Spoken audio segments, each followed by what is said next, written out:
Now, Saudi Arabia regards itself as the leader of the Middle East.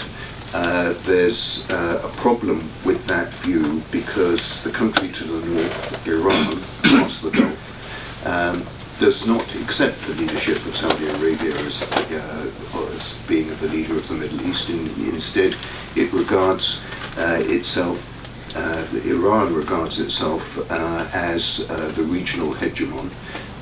It thinks that strip of water, which I've just referred to as the Gulf, should actually be called the Persian Gulf.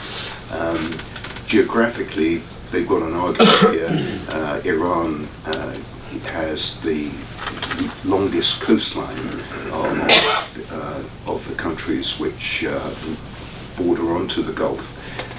But this is not a view shared by Saudi Arabia, with which the other which sees that strip of water along with its other Arab neighbours, particularly Kuwait, Bahrain, Qatar, the United Arab Emirates, often referred to just as the UAE, and Oman, and they regard it as the Arabian Gulf.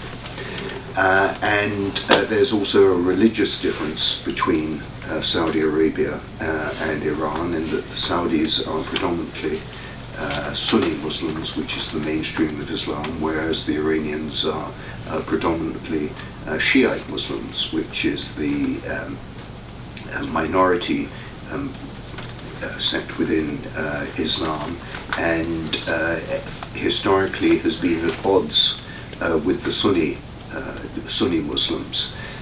This is particularly the case with Saudi Arabia, who some Saudis regard the Shiites as being not proper Muslims, and indeed they're so not proper Muslims that because they assert that they are Muslims, this is a heresy, and therefore death would be the appropriate penalty for this point of view.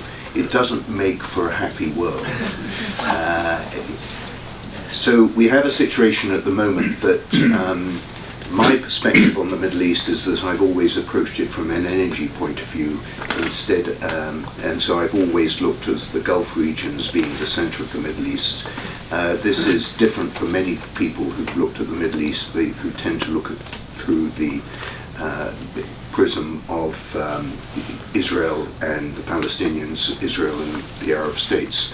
I acknowledge the validity of that, but I would regard, and this is a partly self-interested perspective, that the Gulf is the more important part. And I think the tension between Sunni and Shiite, between Saudi and Iranian, has been particularly evident since 1979, the Iranian Revolution.